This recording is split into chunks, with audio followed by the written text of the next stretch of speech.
Salut les amis, j'espère que vous allez bien. Aujourd'hui, je vais partager avec vous une astuce qui semble banale, mais qui est fondamentale pour réussir son intégration et son orientation en Italie. C'est l'entourage. Il y a un adage qui dit tu es le résultat des 5 personnes qui t'entourent. Cet adage se vérifie dans la vie en général, mais beaucoup plus quand nous sommes ici en Europe, quand on quitte l'Afrique pour l'Europe. Il faut bien veiller à choisir les personnes avec qui on veut s'entourer.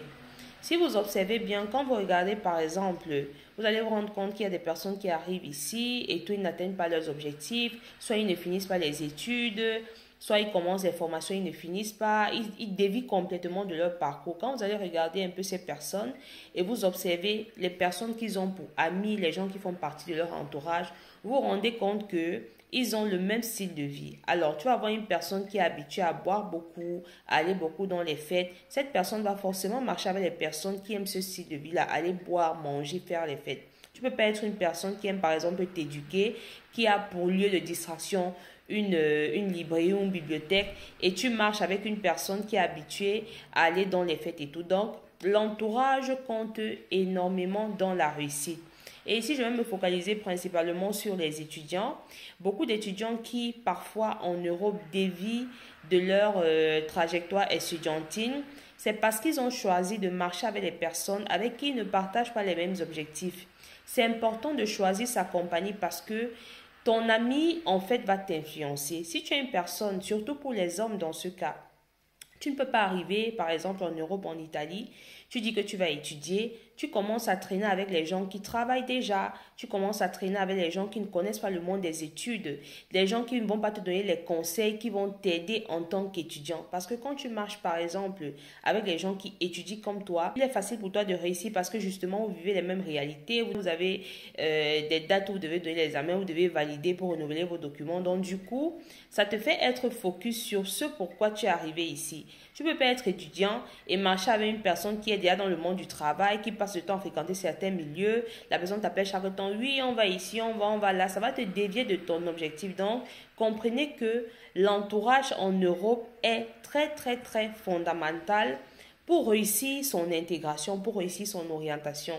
Vous allez entendre parfois les gens dire ce que tu vas devenir en Europe va dépendre des gens qui vont t'accueillir. Ce n'est pas faux parce que quand tu arrives ici en Europe, les premières personnes sur qui tu vas tomber vont déterminer la suite. Beaucoup échouent parfois parce qu'ils sont tombés sur les personnes qui les ont mal conseillées. Pas forcément par mauvaise foi, mais juste parce que les objectifs de cette personne, le style de vie que ces personnes ont, ne cadre pas avec ton style de vie ou avec tes objectifs. Tu vas peut-être arriver en Europe, tu veux peut-être étudier, tu veux t'inscrire dans une filière et tu es peut-être accueilli par des personnes qui n'ont pas poussé les études universitaires.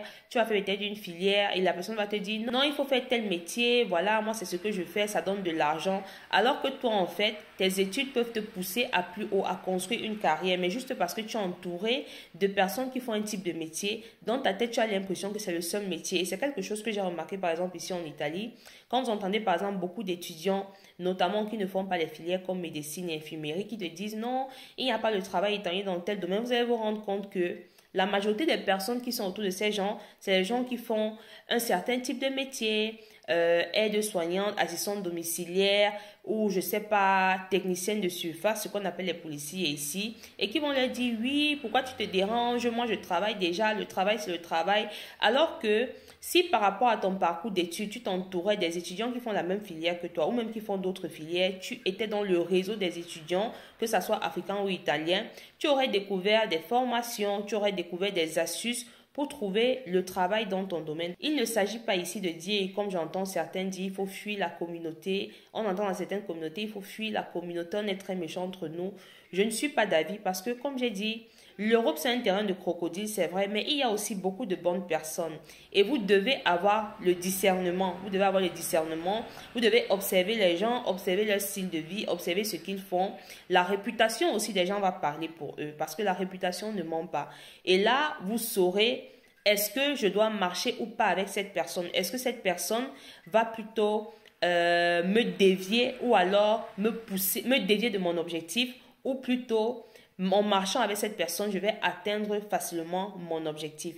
Tu ne peux pas être par exemple étudiant et vouloir traîner avec des personnes qui n'ont pour seul idée, peut-être après le travail, d'aller juste se relaxer, se reposer, boire un verre, je sais pas, s'amuser et tout. Toi, par exemple, quand tu es étudiant, le soir, peut-être quand tu rentres chez toi, tu dois bûcher parce que c'est des gros livres, c'est des matières, c'est plusieurs matières. Il faut bûcher, il faut digérer la leçon, il faut vraiment être préparé pour donner les examens.